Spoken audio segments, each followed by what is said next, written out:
When the weather turns cold, one of my favorite things to do is visit museums because it's nice and warm inside there. And today we're in the state capital of Kansas in Topeka, Kansas, and we're visiting the Kansas History Museum right there behind me. So definitely excited to check it out. I got a special invitation to come here today and see what some of the new renovations they've made to the Kansas History Museum here in Topeka. A lot of people have asked, 3 years is quite a long time for a renovation project, especially since we haven't changed any of the floor plan. It's the same layout as it was in the 80s.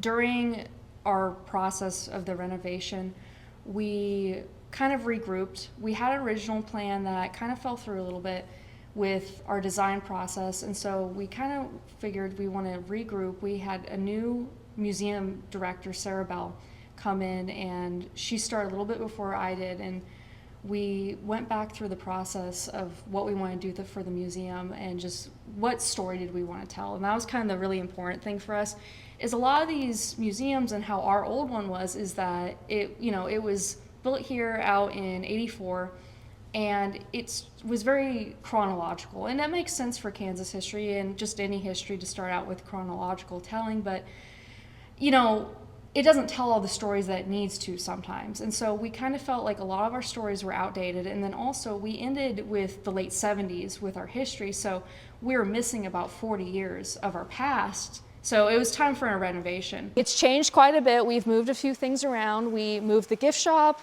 if people remember that. It was originally over in the corner over here, but we moved it in the middle, and then now it's moved back. So we've made some changes, and we've added in a few things. Above us is the Funk. I can't tell you what model of plane this is, but this is a company. It was the Funk company. It was two brothers that made these planes, and they were from Cherryvale, Kansas.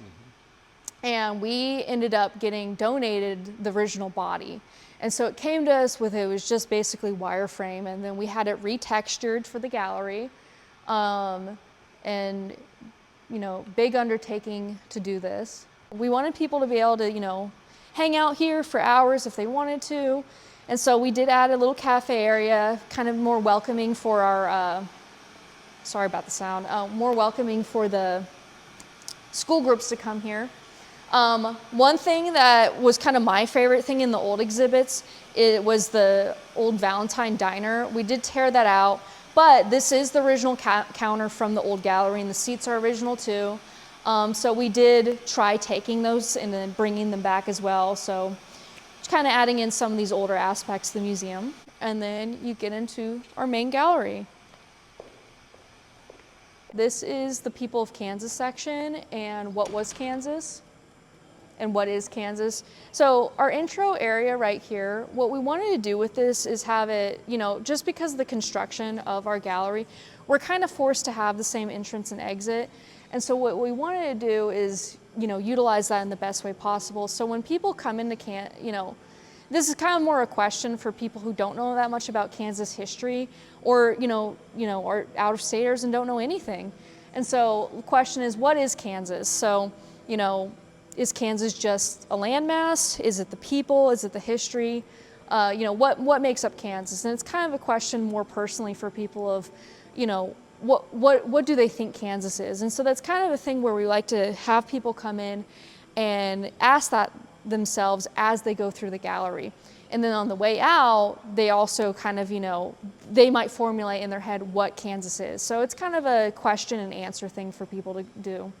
Little prairie dogs that you see up here, and then the bison on the right here, these are from the old museum. So it's funny, both these bison are 40 years old. They just, died 40 years apart. But we got the second bison in collaboration with the local tribe. And, that was really important with us. And you can see that in the Indigenous Peoples of Kansas section, that we really wanted to work closely with our state tribes, and then also the Kanza, or Kaws, they're known now, for this museum as well.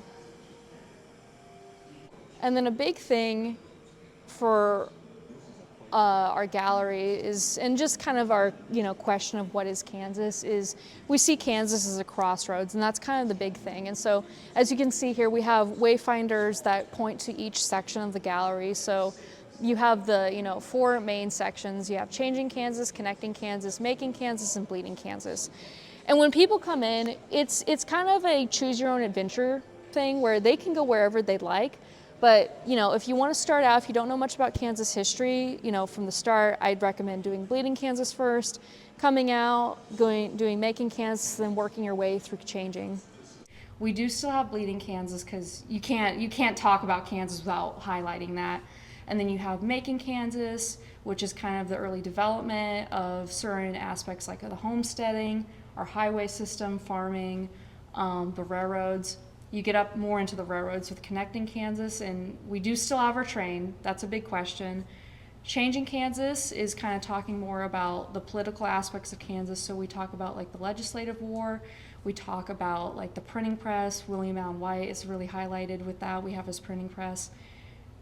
Suffrage movement, and then other modern movements. We tore out everything. It was for about a year there. It was kind of like we joked it was kind of almost like a roller skating rink in there, because we just had so much to redo. And we did try and keep some things like the platform that's behind the train and the depot, that the fake depot that's there. That's still there.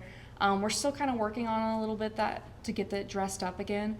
But we just wanted to have a new blueprint of like how to get through the museum.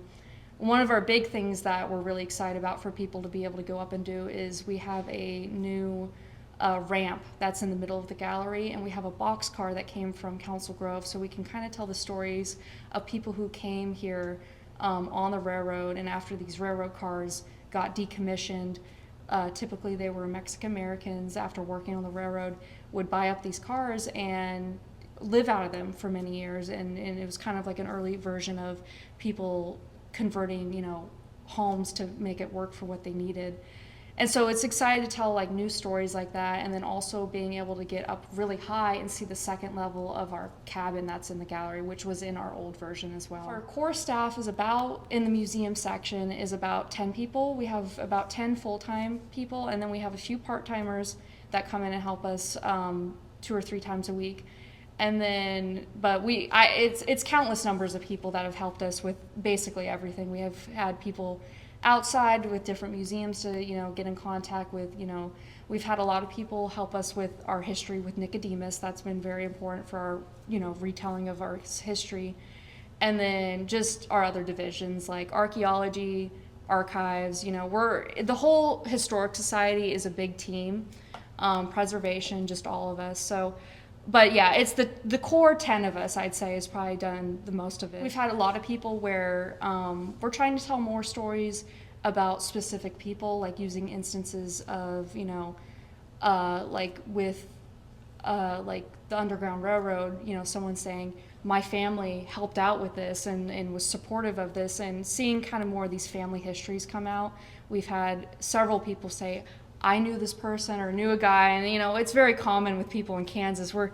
It feels like a big state ground-wise, but we're kind of like small. It seems like everyone knows each other. So it's been really kind of nice to be able to see people say, I see myself in these stories. That's kind of been a big thing. The old gallery, it did kind of feel like it was a little bit more for older audiences, and so we've tried to kind of we had the Discovery Place, which is unfortunately no longer in there, but we still have our play train that people can come and use, and we're welcome for that.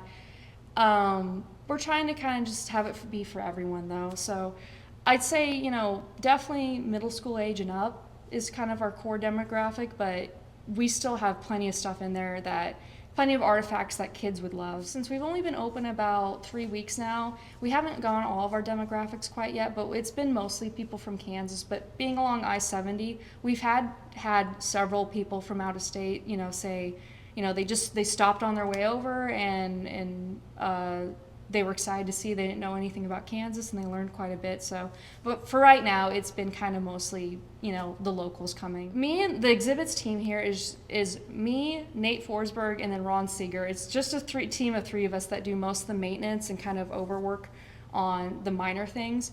But we assisted DI, which is Dimensional Innovations. They were our design company that we worked that did a majority of it. But in-house, we did the platform that's behind the train. And so that's kind of the thing I'm most excited about, is having my design work come out. But what I've really enjoyed is the Power of the Press section, which is our highlighting our printing press from William Allen White. There's a big projector and it has all these prints go up, and you'll be able to see it. And it's just really exciting. It's just seeing the upward space that we've been able to utilize in our gallery that we weren't able to before. In our old gallery, I think we were very Northeast Kansas focused. And I think for a lot of people in Kansas, that's kind of been our story, is it's very focused around like Topeka and Lawrence and Kansas City in that area. But for this, it's kind of been the driven of getting out there further west and asking more stories. Like I said, we've done Nicodemus. We've incorporated a lot of stories with that. We included a section in our Contested Earth, which is kind of more of the ecological history of Kansas and activism with it. We included trees, and then further out west, all these smaller communities. So it's just been kind of a thing where you look at the overview of Kansas history and you ask, we can't fit everything because, the museum would go on for ages and ages and ages. And we'd love for that, but we got to, condense certain parts of it. And for us now, we're definitely going to try and switch out a lot of the stories. So we have rotating artifacts. That's going to be a big thing, that we can get through more of the stories in the future.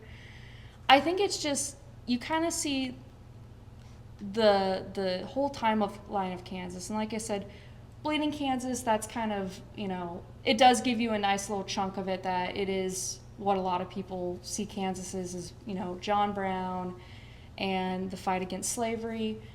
But then you get into the other sections and you kind of think, okay, what stories haven't been told? And that's been a big driven part of the museum is, people know about the big stories with like the Cowboys and Eisenhower, and they are in the gallery, but we're trying to highlight these ones that people don't know about and asking the question, what is Kansas? So it's kind of the idea of this gallery was giving a new perspective to Kansas history. So, and another thing that we're really excited about is that we had a muralist come in when we did the original gallery behind the train, Stan Hearn. He's very well known around Lawrence and internationally for his earthworks. And there are these giant canvases that he makes basically out of the earth with plants.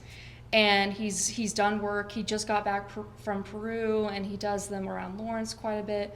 But he also does mural paintings. He is well known for doing one in Dodge City of a stagecoach on, I believe it's the side of a bank. But he did our original mural that's behind the train, and so we asked him to come back and do another mural. And so he's still working on it. So, if you come in, early 2026, you might be able to catch him working. But it's kind of telling the history of Kansas in these little snapshots from the 1960s onwards. So our handle is kansashistory.gov, and it's for the entire historical society. So it includes stuff for our archive library. So if anyone is interested in coming and doing research, family research, anything like that, our preservation office does grants for historic properties, archaeology, if there's any questions about dig sites and stuff like that. And then, of course, the museum is part of that as well. And then, but we're on Facebook. We do have our own Facebook page. It's just Kansas Museum of History. So give me a tour of your office. So this is the design gallery.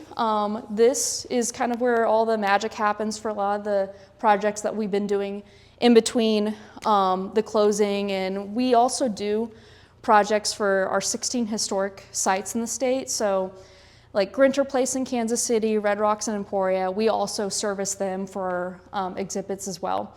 So it's a little bit of a mess right now. We're still kind of cleaning up after the reopening. It should be a mess if you're... Yeah, like I said, it looked like a war zone a few weeks ago in here. So kind of the process of that, but this was here originally. The staff that was working here in the design studio back in the 80s when we opened out at this location, we had a very large staff because we did everything in-house. We did carpentry. We had, I believe, originally a staff of 32 carpenters.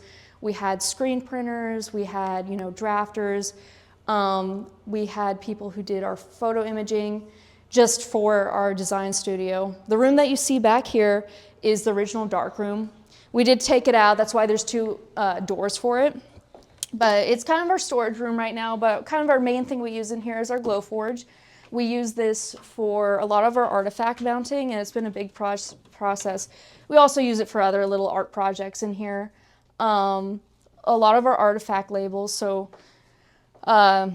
it's a laser engraver, so it'll cut and then also laser engrave as well. So been a huge help because a lot of the stuff for the old design and process of museums, the plexiglass to cut and shape it, you know, even like a little circle for a mount to hold up, like say like a book or like a coin or something like that, getting it shaven down and getting into the right shape would take hours. But this is pretty simple. You put it into Illustrator, you make a circle in Illustrator, and then you put it on the Glowforge website, and then this is an advertisement, by the way, but and then it cuts it out to the shape. So it speeds it up so much more, and we could not have done a lot of this process without. Who's that guy up there? So that is William Allen White. He is the sage of Emporia. We have his printing press, and like I said, we can do these large format prints, and these are kind of remnants from our old exhibits in here. So the sign you see up there, that is a little project we did for the state fair. We've reused it a few years in a row. So, you know, next year for state fair, we're usually in the Oz building when we come, the last weekend of the state fair, and get a photo op with it. Next in here, we've cleaned this up quite a bit. This actually looks a lot better than it was last week, but this is the original screen printing lab in here. We kind of use it more as a press room. So the machine that you see over there in the corner, that is our heat press. So how this works is that we print off we have a large format digital printer in the other room. And when we print out stuff, this is just paper on the top of it, normal just paper. And then we have an adhesive layer that we put on this, and then you can see there's a foam core right here. And what this does is it basically just it sandwiches it all together. And that's how we do a lot of our projects here. And we are lucky at the Museum of History where we can do a lot of our exhibits in-house. If we have to order anything, we will order things on acrylic that lasts longer. We have some examples here. These were extra panels that we had for our renovation at Caw Mission in Council Grove. And this was out in one of the reconstructed mission houses there, where it's not, there's no heat or cold protection in there, so we needed something that would last the weather. So this is just made out of the same material that a lot of people, you'd see it on like a trail, it's just acrylic, but it works really well for what we need it to do. So this is the carpentry lab.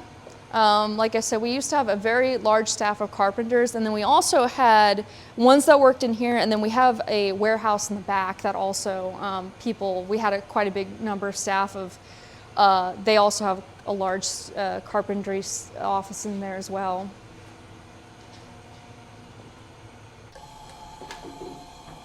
And then this is the exhibit staging room. That's kind of the official title. It's gone through several different names. I call it the welding lab because that's kind of mostly what we use it for. And this is something that we've started doing very recently. We didn't used to have a welding project in here or any welding equipment. It's very new. I've learned within the last few years how to weld because of this job. So I do welding, my boss does welding. He's the one who taught me. So something like this. We would not be able to do like shapes like this if we didn't have the arc joists. So it just makes it way better. And then what we'll do is that if we need it for like, let's say a hinge or something, we can just bend the metal going from there. We do TIG welding here. That's kind of our main process. And then we have the cutter right there, but pretty simple. It's very simple setup for what we need to do. So this is the collection storage, as you can see, very big, very, very big. And if you come around the corner here, it kind of just keeps on going. Wow. We have a collection, and this is including stuff that's out on the floor, of 122,000 artifacts. And a lot of it is little things, but as you can see, we have large furniture objects up there as well. from, you know, just decades and decades of stuff. The Kansas Museum of History actually started out, or the Kansas Historical Society started out as a newspaper collection, and then eventually, and we were located in the State House. And we're kind of up on a floor by ourselves, and we would start getting these artifacts in, and then we just kind of outgrew the space. And so then eventually we moved into the old, into the memorial building that's kind of next to the Capitol in downtown Topeka, and we shared it with the GAR building, a GAR office down there. So, and then eventually, as you can see, we also outgrew that space, and so that was kind of the big move back in the 80s to come out here. And we have so many different stories with like all these different artifacts. One thing that's interesting, I'll point out here, this is kind of one of my, I don't know if it's want to say my favorite artifact, but it's an interesting, these are the original headstones to the 2 gentlemen that had committed the Clutter murders out in western Kansas in Holcomb. And the story behind why we have them is because they, you know, their bodies became state property and their burial became state property or responsibility, so they were buried at Lansing. And eventually their headstones, these ones, had gone stolen, and they were later recovered in either Pale or Isle, I get them mixed up, but they were recovered, but the state had already replaced the tombstones, so we got them. So kind of little interesting tidbits. So we kind of have quirky stories like that. Right by the pinball machine. Yeah, right by our off-brand Beatles pinball machine, which I can't tell you the history behind that. I don't know, but The Boodles. yeah, the Boodles. So we have a lot of quirky. It's not just all kind of stuffy like old antiques. We do still also have the original, or the gallows that were used in the last few state executions. So this is open for people to come walk around? So we will occasionally do tours if it gets set up, but this part isn't going to be open to the public all the time. This is, but we're going to have a window that looks into kind of a snapshot of it. So the collection storage window this is the other side of it. This is from looking in out. And then as you can see through there, it's located in our special exhibits gallery. And you can get a pretty good idea of like where a lot of our things are. Like I said, this is that helicopter that I was talking about. This was located in our other warehouse, and it was kind of a big undertaking to get it in here because it is a massive artifact, and it's very quirky, and it's very long. You can see how long it is with the tail back there.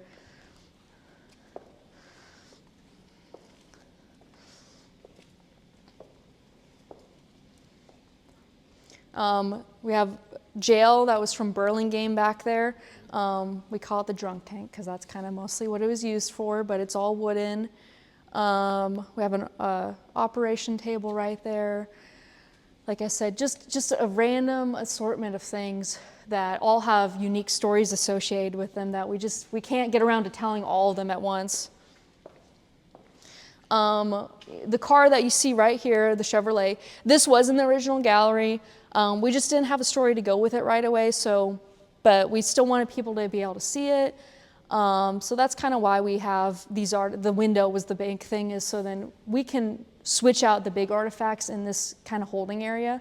So then people can come and see these artifacts, more often than they would be how it was previously. That was another idea of moving our special exhibits gallery to this side of the building, is so then we can just remove this door whenever we want, and we can switch out our large artifacts, more easily. So whenever this exhibit comes in and out, we can just, switch it out. After the tour, Anne took me on a short walk down to the Stash School. It was built in 1877. They used it till 1956, and then they restored it back to what it would look like in its original state. So if you're at the museum, make sure to take a little stroll over to see the Stash School. Well, that was awesome. Thank you to Anne for the tour. Her mom, Denise, is one of our members, and she set this all up. So thank you to the Dorcey family. That's great. Highly recommended to come up here, check it out. I'd never been here before, and so seeing it for the first time is really cool, but I'm guessing if you were here previously and you came and saw the renovations, it would be a fantastic visit. So Thank you once again to Anne and Denise, and next time I'll see you down at Back Road.